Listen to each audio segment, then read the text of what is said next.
Cordial bienvenida a William Smart System. Suscríbete a nuestro canal y activa la campanita de notificaciones. Da like a nuestros videos y compártelos. Comenta lo que crees es importante para ti. Soy William, analicemos el video.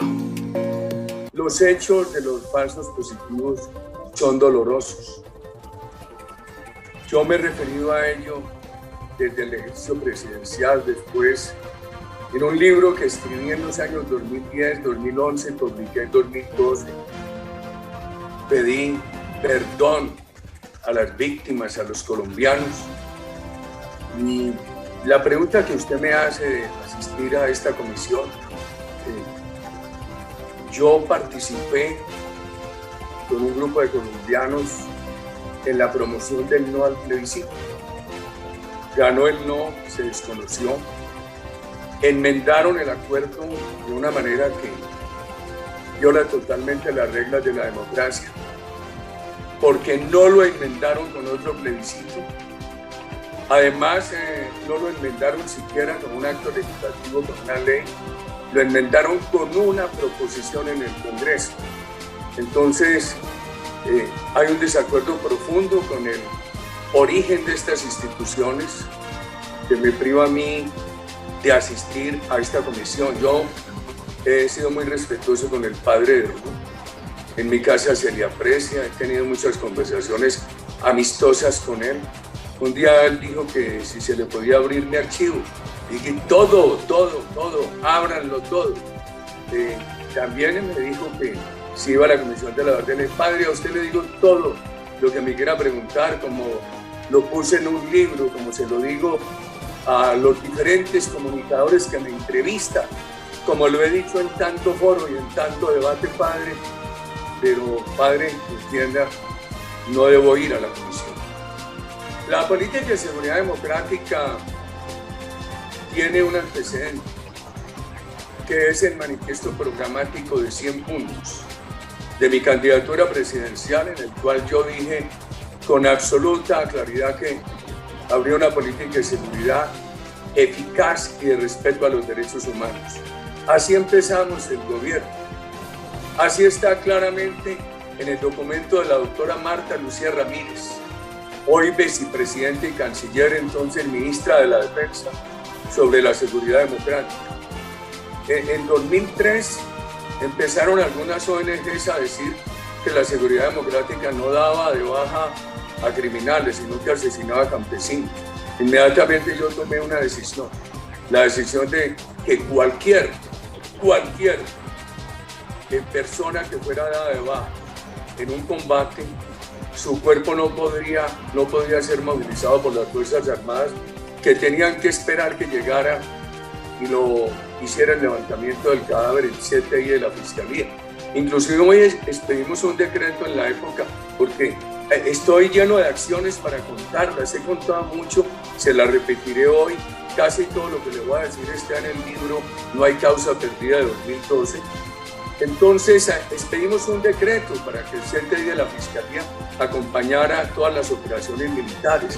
Después fue declarado inexequible, pero se mantuvo la orden. Nada no se puede mover un cadáver y una persona dada de baja, sino a través del CTI de la Fiscalía. Me recordaba el vicepresidente Francisco Santos y me recordaba a Carlos Franco, porque el vicepresidente Francisco Santos tenía a cargo la política de derechos humanos y había un gran asesor, Carlos Franco, que tan pronto se tuvieron las primeras noticias, inmediatamente me comunicaron y nos reunimos también con el general Freddy Padilla y le asignamos, por favor, investigar todo esto. Pero esto es apenas una de las primeras acciones que tomó el gobierno que yo presidí. Que hay acciones desde el principio hasta el final. Ahí le cuento una. Nunca, ni cuando era candidato a la presidencia, que lo apoyamos, ayudamos a que ganara. Pero además, Vicky, hay una faceta de mi vida. Por ejemplo, cuando asesinaron a mi padre, lo asesinó la FARC, el presidente Belisario de Cancún me había ofrecido que estuviera en el gobierno nacional. Yo le dije que no. Después de salir de la alcaldía de Medellín, que no aceptaría ningún puesto de nombramiento, lo que pudiera conseguir con elección popular. Me pidió que le presidiera la Comisión de Paz de Antioquia, se la presidí. A mí, muchos debates me hicieron en el Congreso en los últimos años, porque por allá en el año 92, 93, 94, lideré el reindulto del M-19. Tuve la Comisión de Paz de Antioquia, siendo gobernador. Después en la presidencia salieron como de la cárcel como gestores de paz, después de llevar tantos años Francisco Galán y Felipe Torres. En el gobierno hicimos todos los intentos por el diálogo. Lo que parece que sí, puse unas condiciones, Vicky, muy claras, que no podía haber diálogo con asesinatos, que tenían que suspender totalmente las actividades criminales, los inamovibles de los cuales se habló en la época.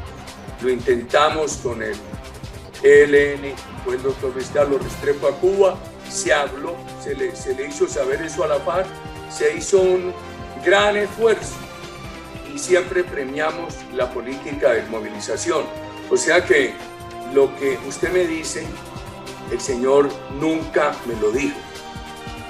Pues eso nunca me lo dijo y fue muy claro. Yo nunca negué la negociación, que los llamé narcoterroristas, sí creo, los llamé muchas veces, los sigo llamando por los hechos, que mi propuesta de seguridad democrática era para desarticular todos los grupos violentos de Colombia y el narcotráfico.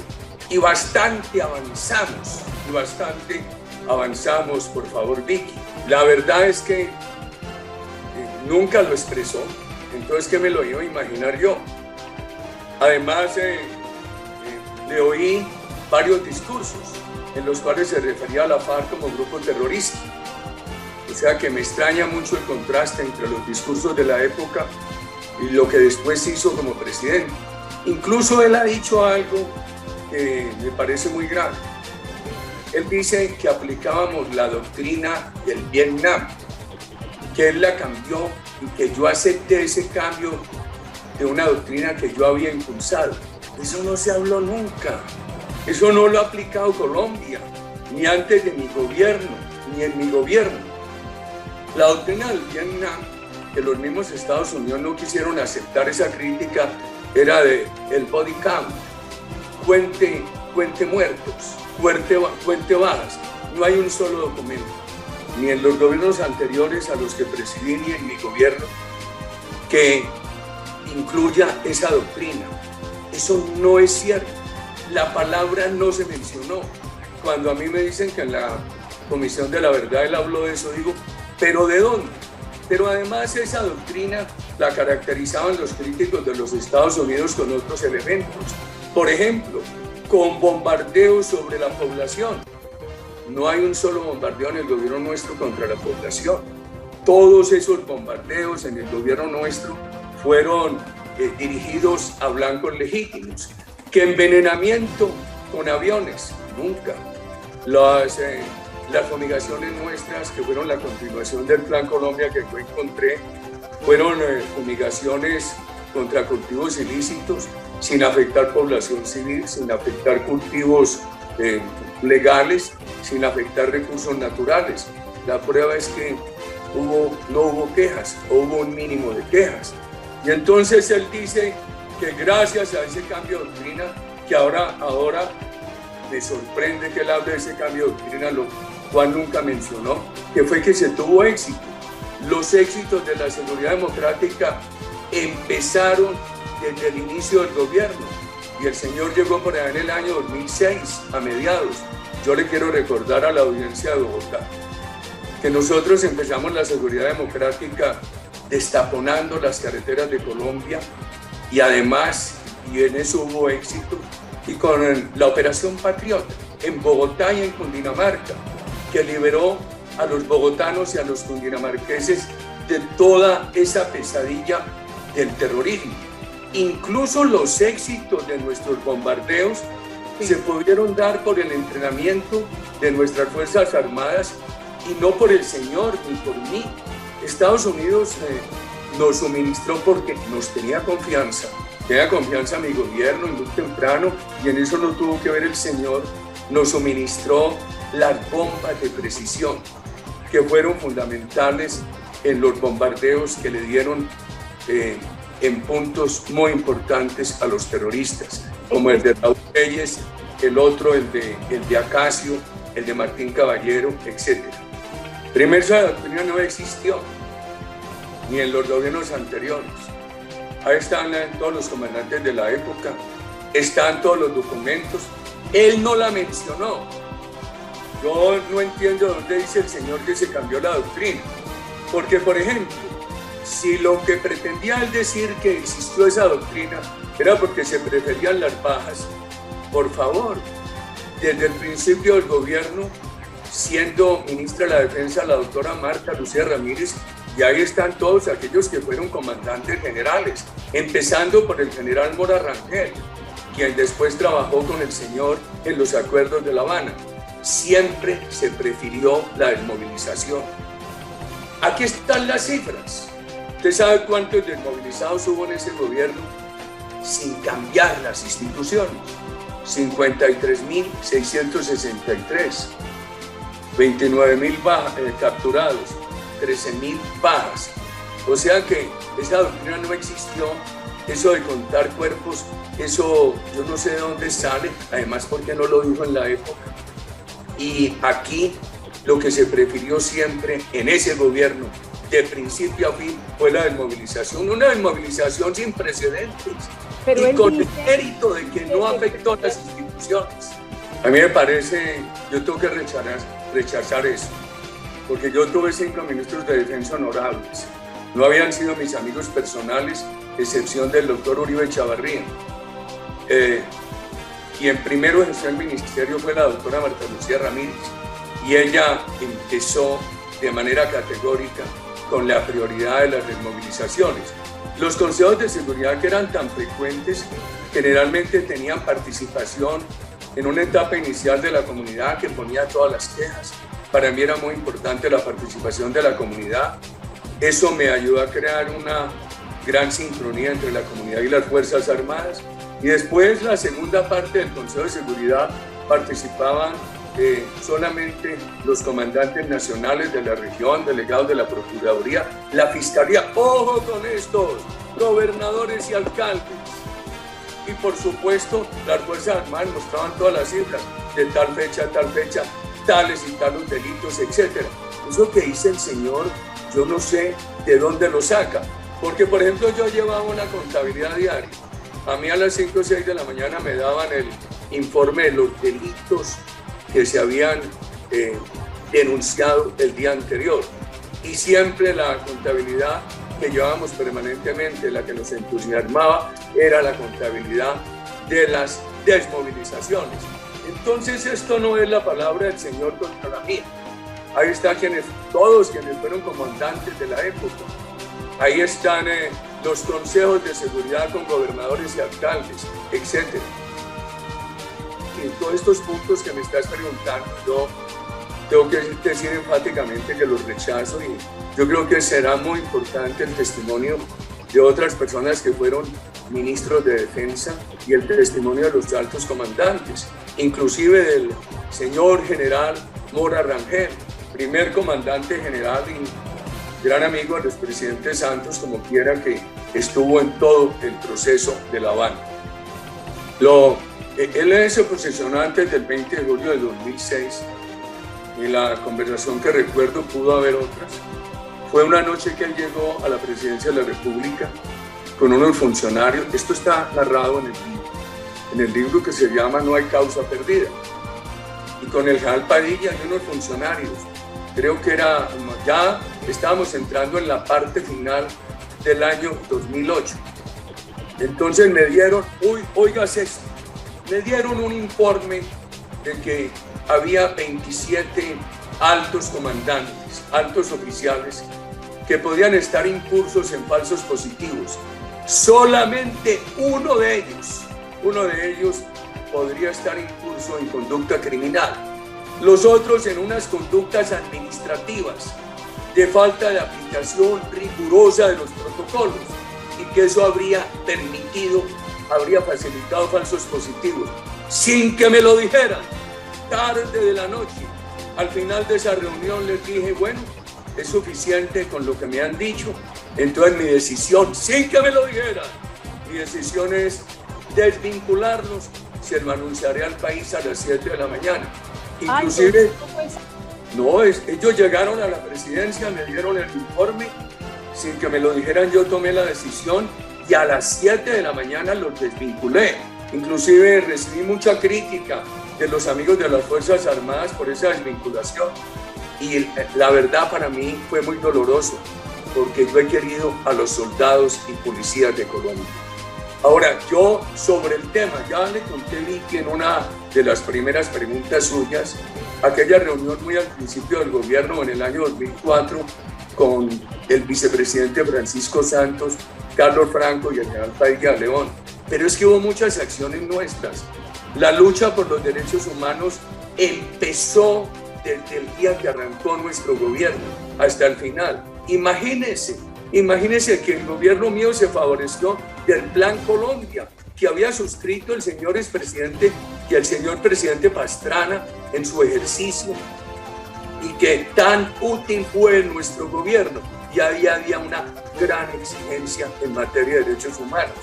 Después, yo siempre dije, todo se tiene que publicar. Se hizo público Guaitarilla, se sancionó. Se hizo público Jamundí, se sancionó. Yo fui, mucho antes de que llegara el señor a ser ministro, hubo una denuncia en Cajamarca. Llegué y hablé con los soldados, eso lo conoció el país, creo que después de una Semana Santa.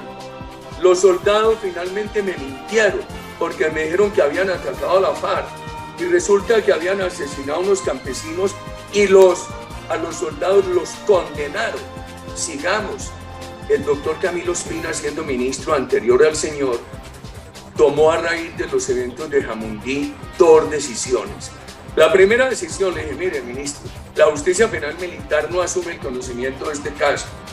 Y era algo muy riesgoso políticamente para mí, porque eso sucedió pocos días antes de la reelección presidencial de 2006.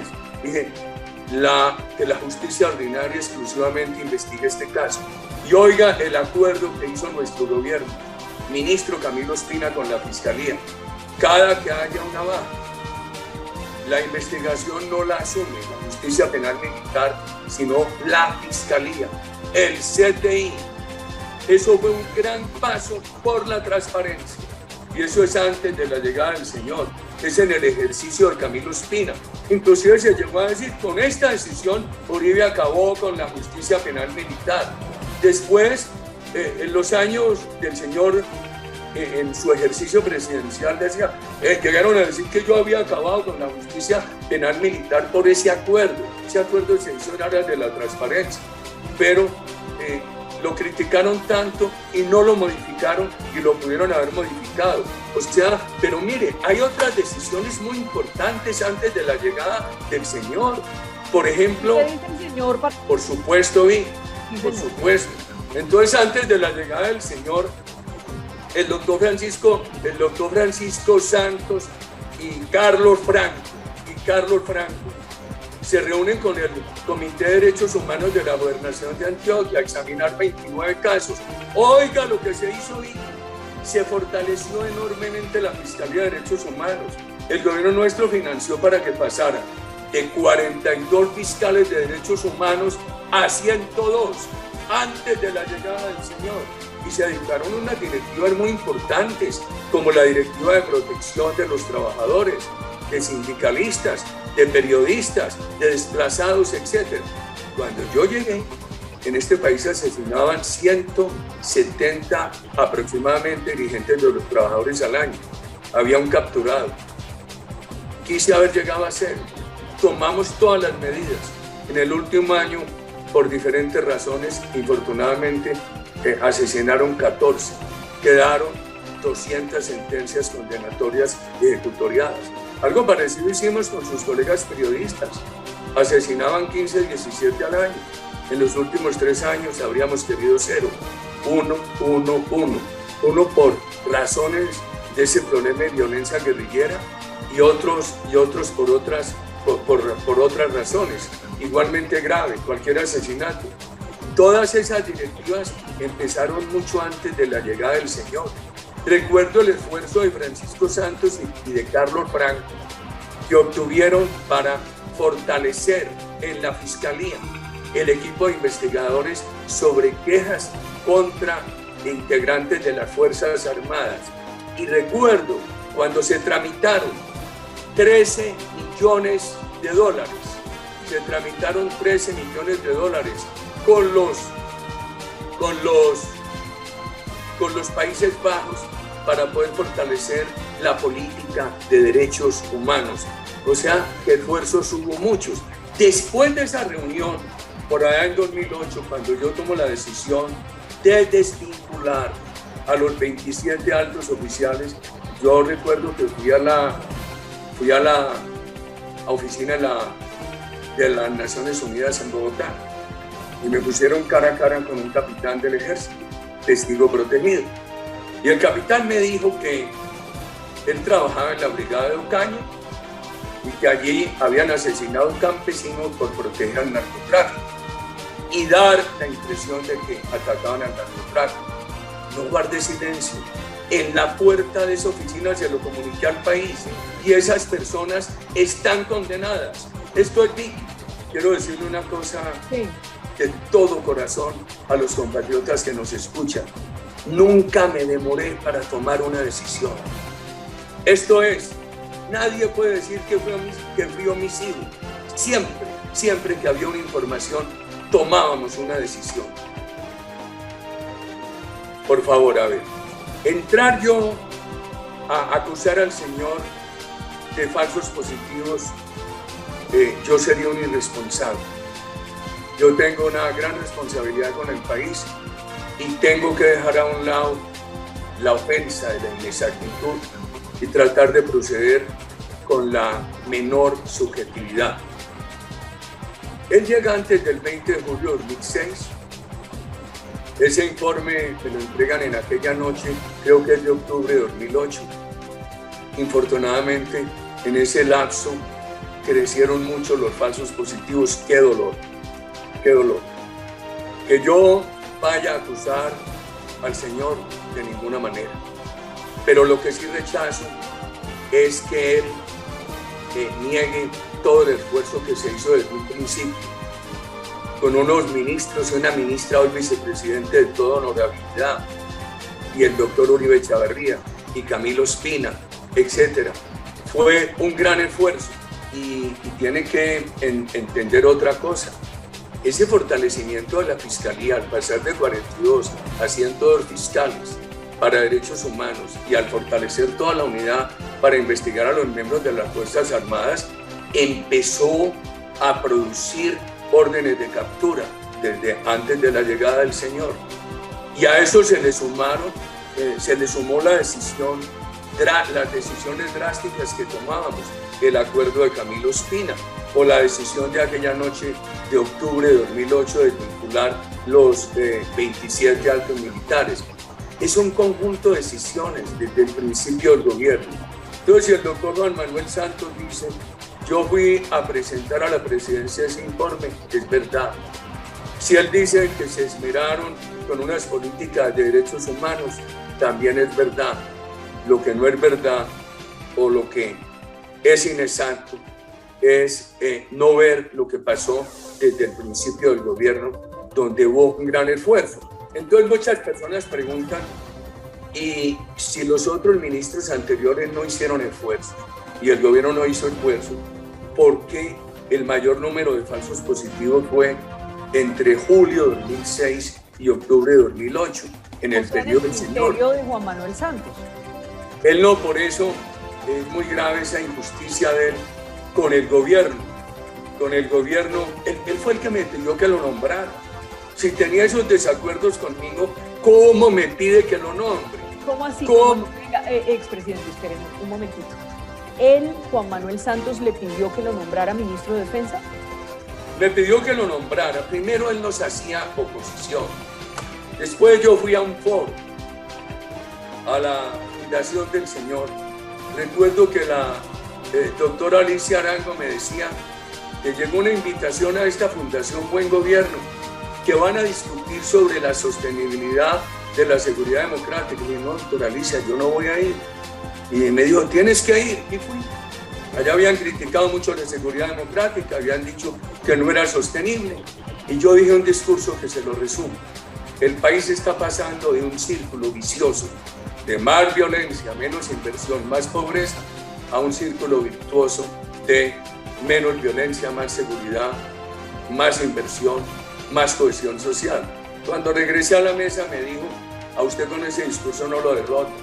A los días fue a la presidencia. Unos compañeros venían trabajando partidos políticos, Óscar, Iván Zuluaga, la doctora Adriana Gutiérrez, etcétera. Él se sumó, fundaron el partido de la U. A mí, en nombre de partidos que no correspondan a principios políticos, sino a nombres, no me gustan. Por eso, el partido nuestro se llama el Centro Democrático.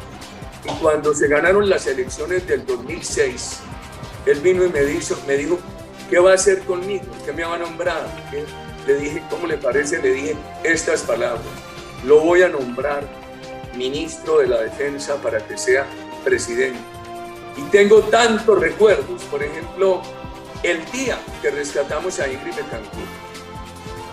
Primero, ese rescate se le debe al general Mario Montoya y al equipo de inteligencia que trabajaba con él. El señor era un hombre muy indeciso frente a las operaciones.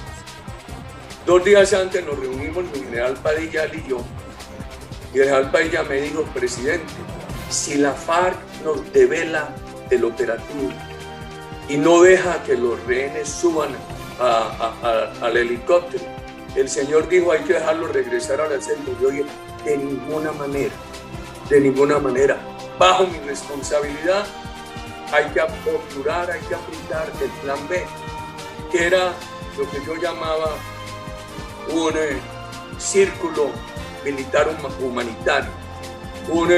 Esto es, habría un helicóptero o varios helicópteros que llegarían, rodearían a la guerrilla y a los rehenes. Dije, un cordón militar humanitario, eso tiene otro nombre, como yo lo llamé en la época. Y les dije, eso no puede ser tan estrecho que los invite que los provoque a disparar, ni tan amplio que se fuguen.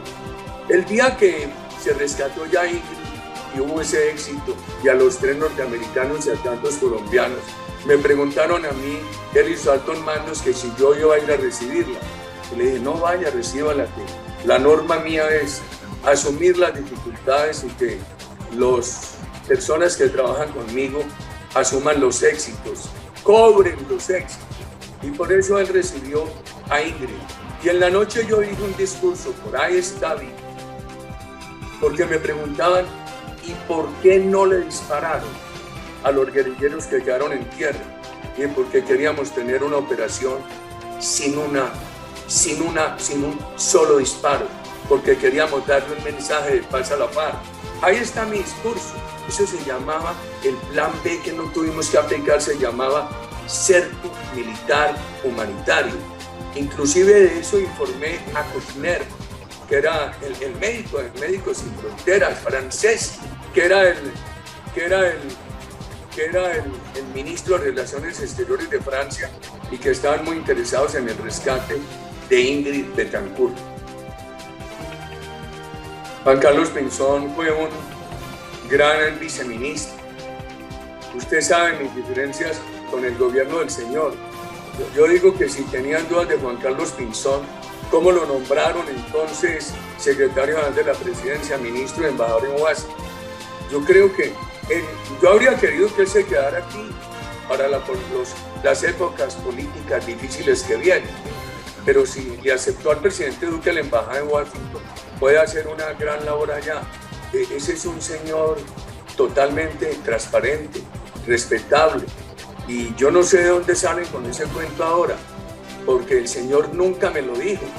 El señor, inclusive yo le dije al doctor Juan Carlos Pinzón, cuando el señor renunció para ser candidato a la presidencia, que se quedara, y me dijo que no, que él tenía que terminar una tesis y seguir acompañando al señor que ahora iba a ser candidato a la presidencia. O sea que también muy extraño eso. Como otra cosa extraña, nunca me dijo el señor que los paramilitares estaban participando en los falsos positivos. Y le repito a los colombianos que no oyeron cuando empezó esta entrevista, desde hace muchos años, en toda entrevista, desde hace muchos años, en todo debate, en intervenciones mías de presidente, en un libro que escribí en 2010, 2011, publiqué en 2012, he condenado ese hecho criminal de los falsos positivos. Hombre, que me duele.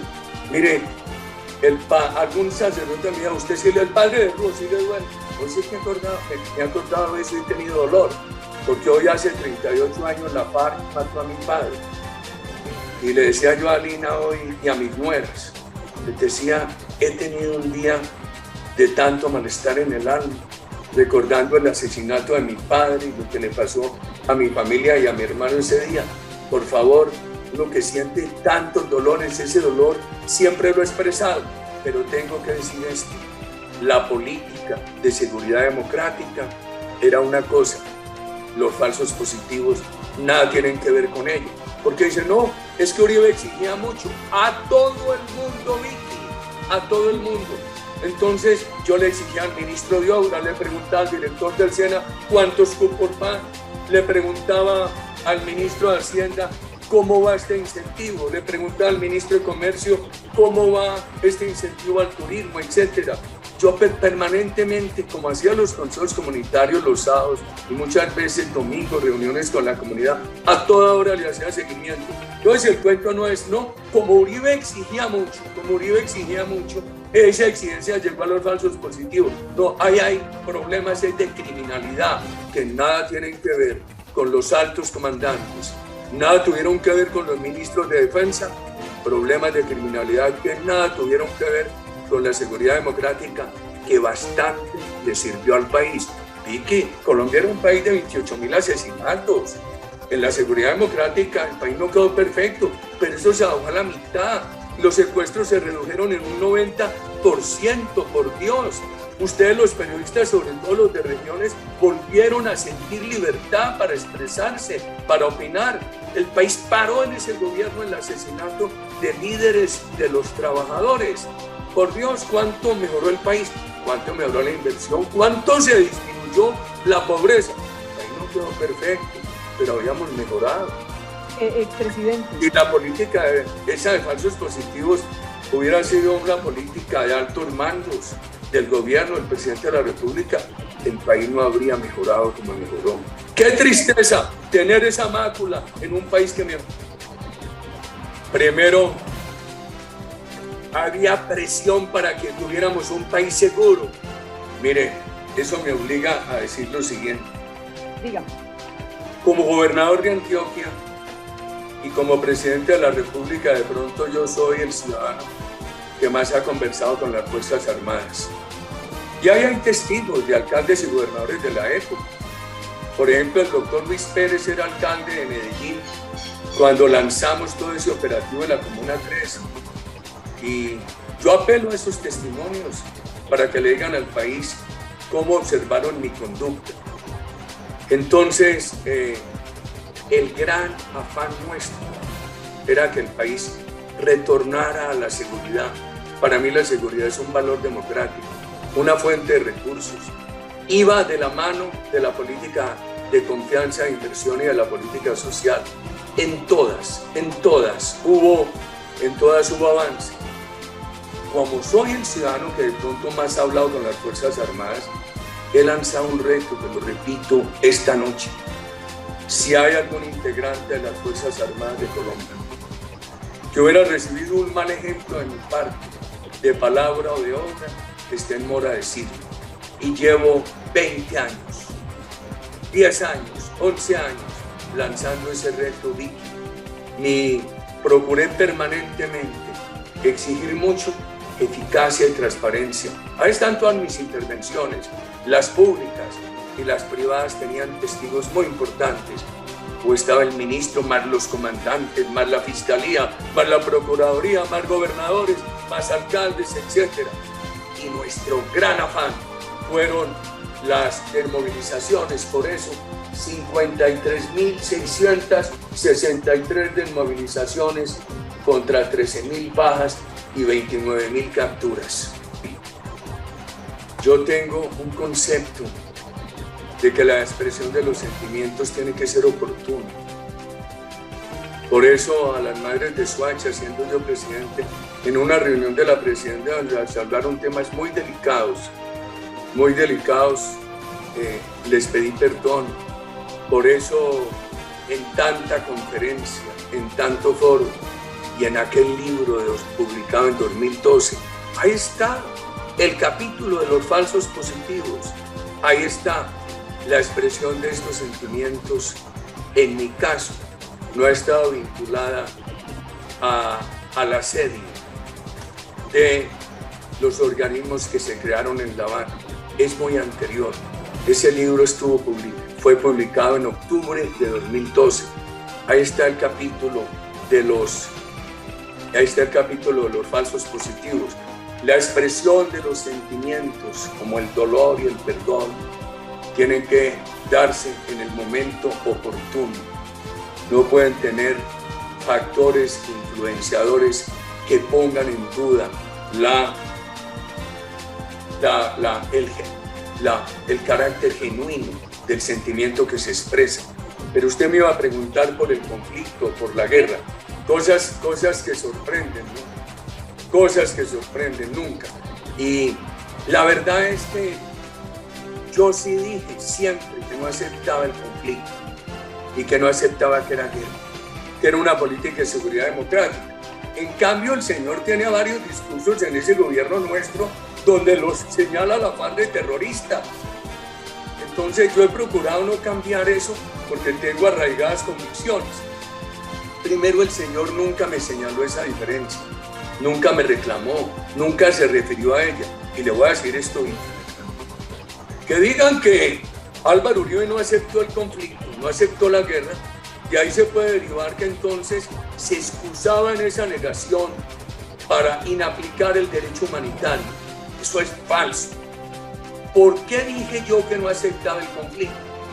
Porque las palabras no solamente tienen un lenguaje, el lenguaje no solamente tiene un origen, las palabras no solamente tienen un origen en la evolución del lenguaje, sino en la historia. La palabra conflicto y la palabra guerra se pusieron de moda en América Latina en el siglo pasado para definir las confrontaciones que hubo en algunos países entre civiles armados y organización y gobiernos dictatoriales. Por eso yo dije que no aceptaba que en el caso colombiano se hablara de conflicto o se hablara de guerra, que aquí fundamentalmente había un ataque de organizaciones narcoterroristas a un Estado democrático, a una comunidad democrática, a unas Fuerzas Armadas democráticas. Es que las Fuerzas Armadas nuestras han sido democráticas, constitucionales. Eso las ha destacado en América Latina. Los mexicanos se ufanaban que en el siglo pasado tuvieron la menor interrupción democrática, 12 años. Colombia apenas 4 años. Nuestras Fuerzas Armadas además tienen un motivo de honor. Nunca han sido favorecidas por la impunidad.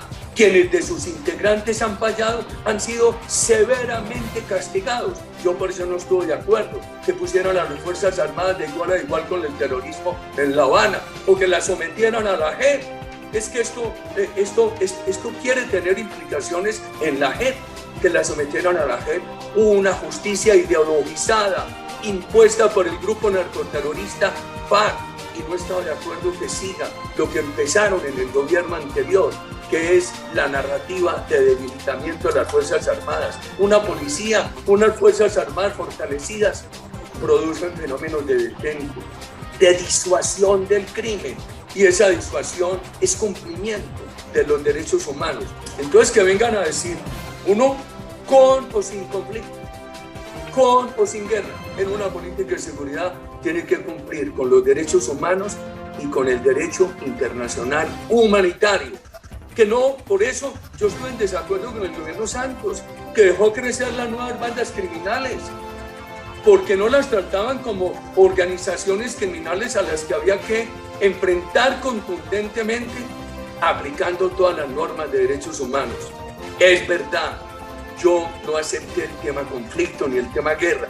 Eso no excluye la obligación de aplicar los derechos humanos, como siempre fue nuestro interés, y el Señor nunca me manifestó desacuerdos. Ay, Vicky, yo no lo sé, pero ahí está, personas tan cercanas a él como el ministro Pinzón, y como injustamente lo han maltratado. Yo sí quisiera que los otros ministros de defensa le hablaran al país, y los altos comandantes, que fueron muchos. Además, yo nunca le impuse comandantes a los ministros de defensa, Vicky. Fui tan respetuoso. Tal vez el salto brusco fue cuando llegó cuando hubo el cambio de la policía para nombrar director. Yo creo que hubo que pasar por encima de 7 generales más antiguos. Yo nunca le impuse comandantes a los ministros, fui muy respetuoso, inclusive seguí trabajando desde que llegué con la carrera militar y policía que venía. Es muy doloroso 1 o 6,000. Hay que empezar con eso. Segundo, hay una gran discrepancia entre esa cifra y la fiscalía. Tercero, aquí ha habido también mucha falsa acusación para desacreditar a las Fuerzas Armadas. Cuarto, la misma JEP dice que eso hace parte de unos informes que han entregado unas ONGs, muchas de ellas con un gran sesgo ideológico. Por ejemplo, la Fundación Gira Castro de Cepeda, el colectivo de abogados Alvear Restrepo, o esa Fundación para la Defensa de Presos Políticos, que ha recibido grandes sumas de dinero del senador Cepeda, y que le pagó, por ejemplo, 13 millones a la familia de aquel que llaman el testigo principal contra Uribe. Entonces, imagínense, esas fundaciones, todo el sesgo que tienen. Pero le digo lo que le dije a Francisco Santos en 2004. Un solo falso positivo no se puede permitir. Hay que proceder con toda la drasticidad. Y es tan grave uno como 6,000. Lo que pasa es que también hay muchas falsas acusaciones para desacreditar a las Fuerzas Armadas. No me quedó bien, Vicky. Y le voy a decir de dónde surgió. El informe que me dieron a mí en esa época de fiscalía sobre ese caso era que eran unas personas que estaban involucrados en unos temas de delincuencia, que también se supo que muchas personas víctimas de los falsos positivos estaban en temas de delincuencia, lo cual no justifica, y lo dijimos en la época, un asesinato no justifica una ejecución extrajudicial. No era fácil de creer. Alguien me decía lo de Juan Carlos Pinzón, me decía, no, ese señor muy buena persona, un hombre totalmente correcto. Es que uno en una política de seguridad democrática, y con todo el entusiasmo para que el país mejorara, hacerla correctamente, ver que el país iba mejorando y que le aparezcan estas violaciones de derechos humanos, uno en principio no cree, Vicky. Es muy difícil creer, pero ¿sabe qué sí me propuse yo? Decía, esta acusación sea verdad o mentira, reacciono de inmediato. Por eso, cuando la primera acusación que dijeron que no se estaba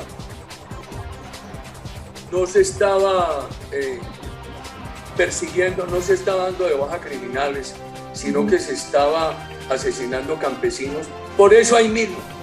Para mí era muy difícil creer por mi afecto a las Fuerzas Armadas, pero fui precavido, dije, en adelante no se mueve un cadáver de una persona dada de baja, sino cuando llegue el cuerpo del CTI de la Fiscalía.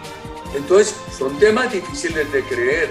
Sin embargo, eso no excusa la actuación solícita.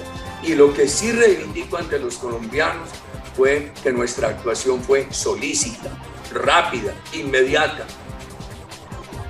¿Quiénes son los Primero, ahí hubo unos temas de narcotráfico. El de la brigada de Ocaña no fue un caso aislado, ya se lo narré. Pedí mucho al doctor Jorge Mario Isman, que era viceministro de Defensa en la época, al final de mi gobierno, que documentaran bien eso, que lo analizaran bien. Le pregunté, yo confío plenamente en quienes fueron altos comandantes, y es muy importante que le hablen al país. También quiero decir sobre eso lo que me dijo algún general. Me dijo, había mucha gente incapaz, sin voluntad en el ejército, sin voluntad de conseguir la tranquilidad de los colombianos. Entonces procedían irresponsablemente y asesinaban al uno o al otro. Eso también me lo han dicho. Y entonces, ¿cómo relaciono eso con la JEP? Los que estaban presos y condenados hoy están libres. Es que la prueba de que lo que hicimos nosotros con la fiscalía, una cosa y la otra, que todo eso ayudó a parar falsos positivos. Además, el informe que me presentó el equipo que comandaba el señor cuando era ministro de Defensa. Todo eso ayudó a quitar esos falsos positivos. Y muchas personas juzgadas y condenadas por esos falsos positivos hoy están libres. Y entonces dicen lo que anticipábamos cuando se estaba anunciando la JEP. Ahora lo que quieren es responsabilizar a sus comandantes, descargar sus responsabilidades en sus comandantes para poder ellos mantener la libertad de la JEP. Ese es un gran peligro en la JEP, que por darle impunidad a la FARC pretenden llegar a la conclusión de que aquí había una política sistemática de violación de derechos humanos. Usted sabe qué me dijo a mí el representante del alto comisionado cuando fue a terminar el gobierno. Me visitó y me dijo, presidente, buenas noticias, en los últimos 2 años solamente hemos tenido 4 quejas y no están bien fundamentadas. Y le dije, malas noticias, necesitamos 0 casos. Es que ahí hay una mentira. El gobierno nuestro, que tuvo una mala interpretación de muchas personas que han se referido históricamente a esa directiva. Nosotros nunca ofrecimos recompensas a personal militar. Las recompensas que se pagaban eran exclusivamente a civiles. El gobierno nuestro tuvo 4.600.000 cooperantes de las Fuerzas Armadas. Eso ayudó enormemente a mejorar la seguridad. Lástima que eso se hubiera desmontado. Y todos trabajaban cívicamente por aquel principio del Estado Social de Derecho que obliga a que cada ciudadano sea solidario con las instituciones para buscar los fines superiores del Estado. Las recompensas se pagaban excepcionalmente y a civiles. Entonces ahora las Fuerzas Armadas de Colombia tienen un sistema de medallas, de ascensos. Estoy seguro que ningún ascenso, ninguna medalla se iba a competir a una persona que estuviera impulsa en delitos. Entonces una cosa era estimular la información de los particulares, ofrecerles recompensas, y otra cosa era incentivar, que nunca se dio, incentivar a las Fuerzas Armadas a que cometieran delitos. Pero es que cuando el interés nuestro era la seguridad del país, la satisfacción era que eso iba mejorando. ¿A qué horas? Iba a haber siquiera la intención o la culpa leve o levísima de ofrecer una recompensa a personal militar que pudiera incentivar falsos positivos. Pues ya le digo, ese es un tema bien personal y oportuno. Cuando yo pedí perdón en aquel libro y antes, ni siquiera sospeché que íbamos a tener esa comisión, no. Yo creo que la institución del Ejército colombiano es respetable. Otra cosa son los responsables individuales de delitos. O sea que no. Institución, como hay que separar la institución de los responsables individuales de delitos. Los responsables individuales sí tienen que pedir perdón. Ahora, ¿por qué pedí perdón yo en aquella época? Por ser yo el presidente de la República. Por eso creía que, y porque me dolía. Y hoy sí que me ha dolido, Vicky. Hoy que me ponía a revisar papeles para esta entrevista con usted, a revisar cifras, me acordé 14 de junio, el día que la FARC asesinó a mi padre. Mi hermano sobrevivió por milagro, porque le atravesaron un pulmón con un fusil. Hasta después de la medianoche, mi hermana parecía secuestrada, la había salvado una maestra que quería mucho a mi padre y a mi familia, allá en esa finca. Hoy sí que he sentido dolor, hoy sí que he sentido dolor, porque esta familia nuestra ya ha tenido dolores. Y yo que me crié en esa zona cafetera de Antioquia y abrí los ojitos al mundo en medio de aquella violencia política, y he vivido en el campo colombiano tantas violencias. Hoy, el día que recuerdo el asesinato de mi padre y preparo esto sobre los falsos positivos, sí que he sentido dolor y amargura, porque yo ejercía el gobierno con alegría, con ganas de sentirle a la comunidad que este país mejorara, que mejoró. ¿Para qué quede esa mácula? ¿Cuánto me ha dolido? Pues, ¿qué les voy a decir, Vicky? Porque es como hablarle a esta pared. Yo sí le digo a los colombianos que todavía quieran escucharme, que en aquellos años el país mejoró. Ahí están las cifras de la disminución de asesinatos, de secuestros, el aumento de la inversión, la reducción de la pobreza. En estos días me decían, pero es que los jóvenes hablan muy mal de usted. Yo les dije, pues los han adoctrinado en mi contra. No vivieron lo que vivió el país. Y además el gobierno mío, donde hubo alguna mejoría, ocurrió hace muchos años, en la época Matusalén. ¿Qué le va a decir a unos muchachos, qué le va a decir uno a unos muchachos que no vivieron ese gobierno, que tienen hoy tantos problemas, que quieran a Uribe y que fue un gobierno muy bueno? ¿No? Hay que bregarles a resolver los problemas que tienen. Por eso yo vengo insistiendo mucho en que el país consolide la seguridad, cobre los impuestos a los sectores más pudientes, amplíe la política social y avance en la política de juventud. Me parece que ese es el mensaje, es el compromiso. Convencer a aquellos, que me oigan aquellos que tienen tanta rabia contra mi persona, es imposible. La verdad es que las cosas hay que decirlas a tiempo, sobre todo en las responsabilidades de Estado. Toda esa diferencia de él con mi manera de pensar y de obrar, debió haberla considerado para no apoyar a mi gobierno, para no pedirme que lo nombrara, para no haber aceptado ser ministro de Defensa, para no haber agitado nuestras tesis para ser candidato a la presidencia de la República. Pero me ha dolido mucho, ¿sabe por qué? También por los altos comandantes y por las otras personas que fueron ministros de Defensa, la doctora Marta Lucía, el doctor Camilo Espina, el doctor José Alberto Uribe. El doctor Silva Luján fue ministro después de el doctor Juan Manuel Santos. No obstante que el doctor Silva Luján es tan crítico en mi persona, yo no tengo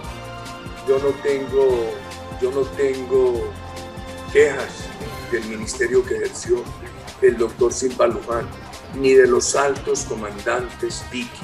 Ahora, esta es una lucha difícil, Vicky.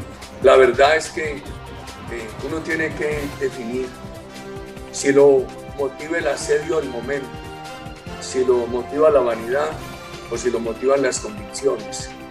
Con el paso del tiempo, al seguir yo en medio de tantas dificultades esta batalla, he llegado a la conclusión de que me ha interesado más luchar por la democracia colombiana que lo que me interesó llegar a la presidencia. ¿Cómo le parece que yo hice más fuerza por la elección del señor como presidente que por mi propia elección?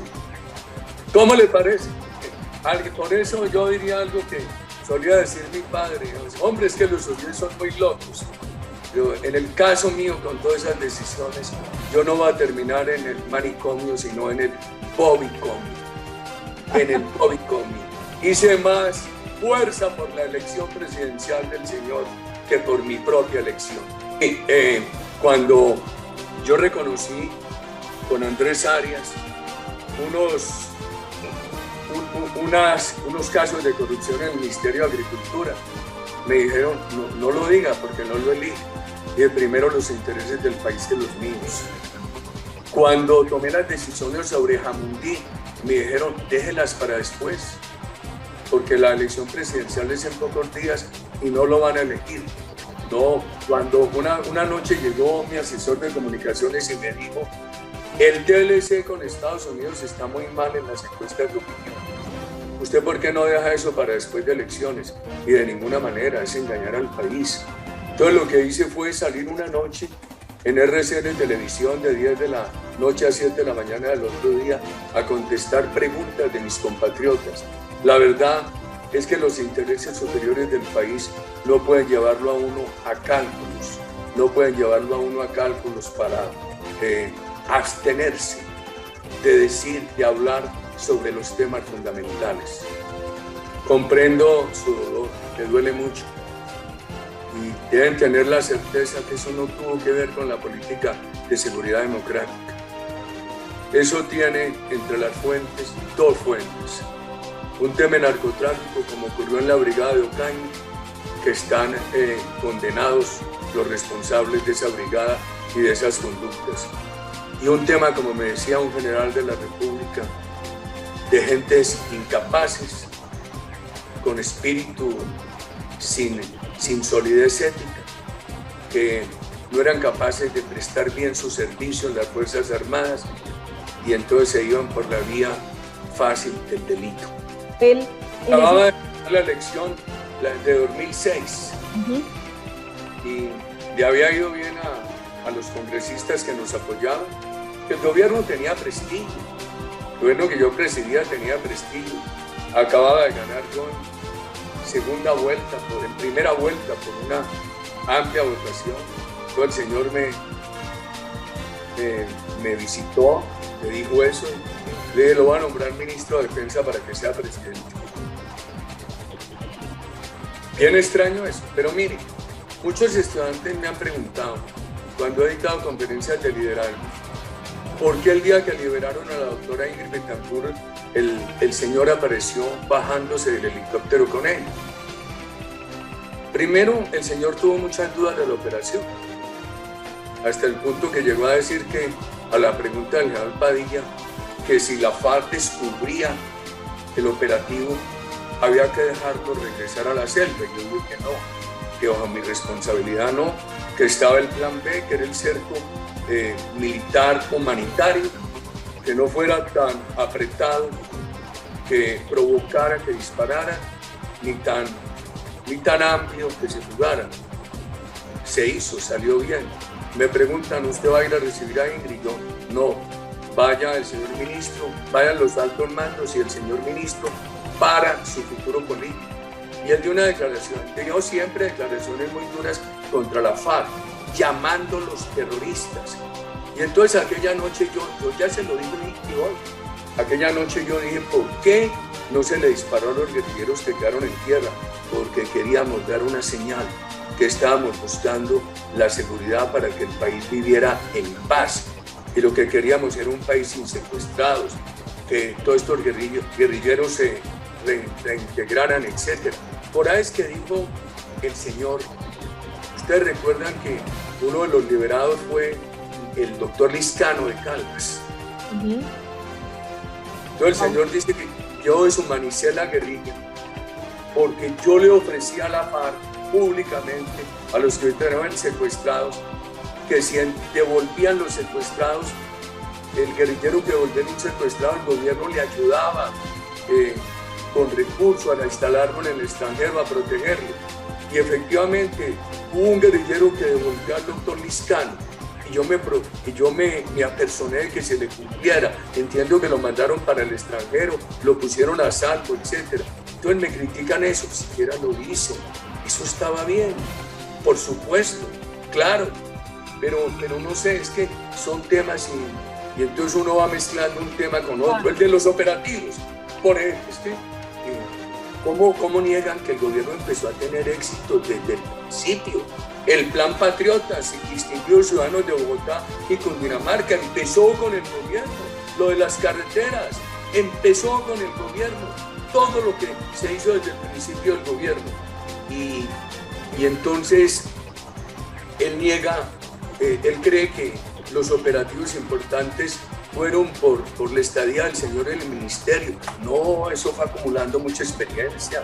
Por allá en el primer rescate del doctor Gilberto Echeverri y del doctor Guillermo Gaviria, gobernador y exministro, y de los que estaban con ellos fracasamos. Una noticia tan dura en aquel 2003 que los habían asesinado, una noticia tan dura, pero seguimos trabajando hasta que se dio el operativo de Ecuador, hasta que se dio el operativo, la operación Jaque, etc.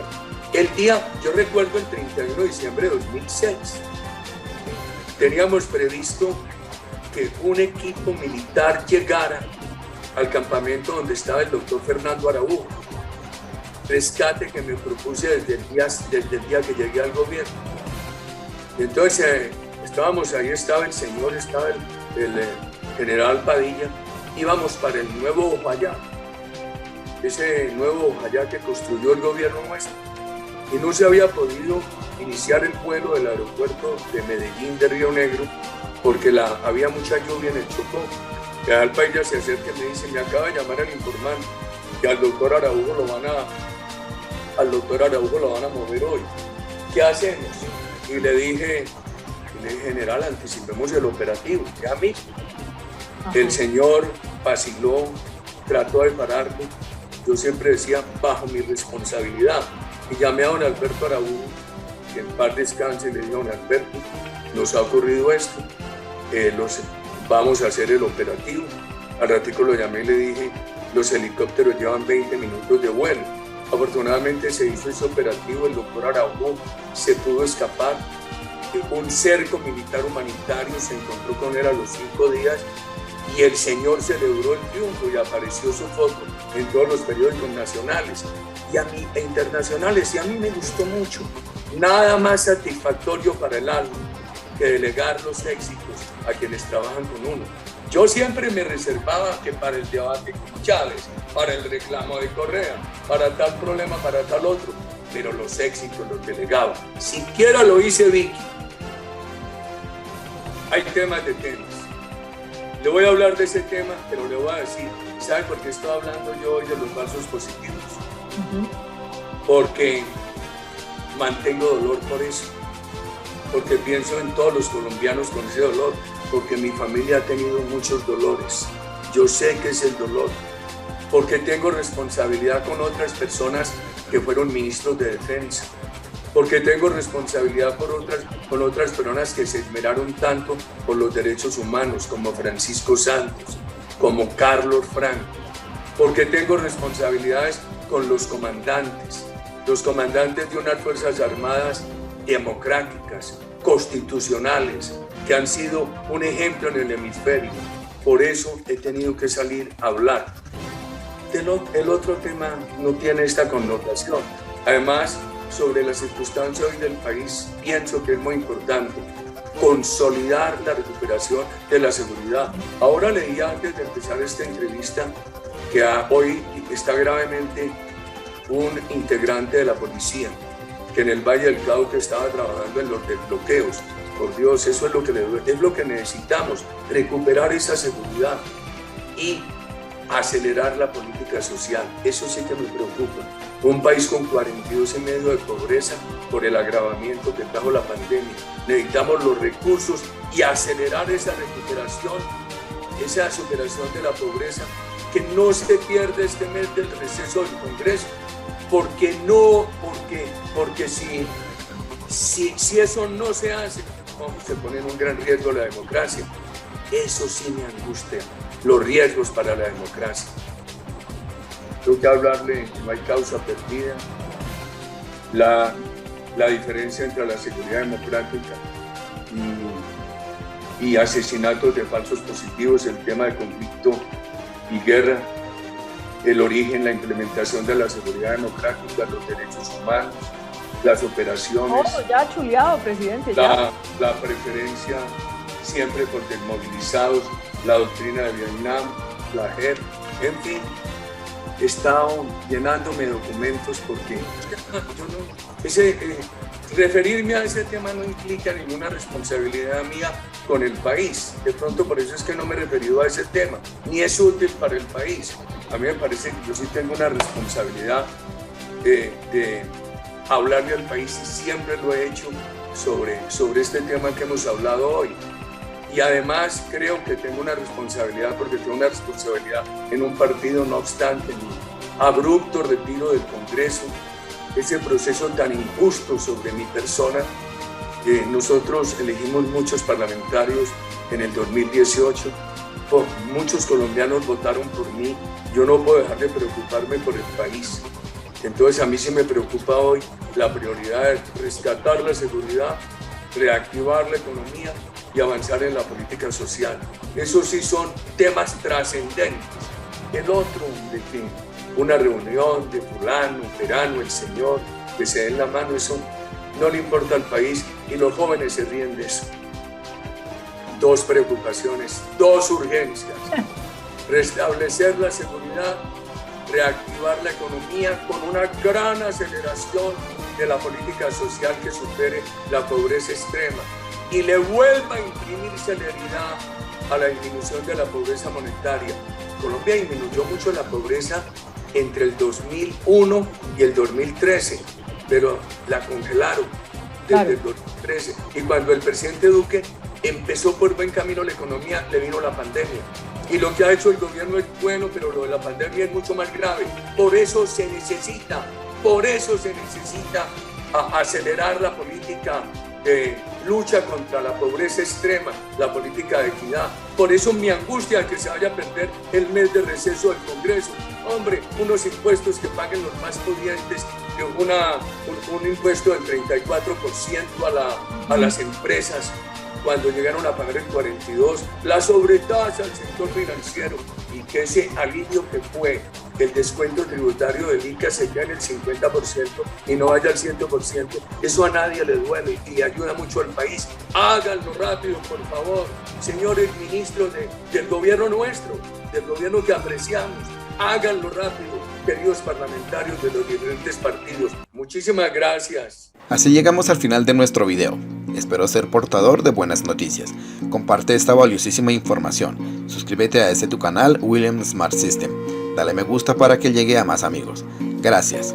Soy William y nos vemos en el próximo video.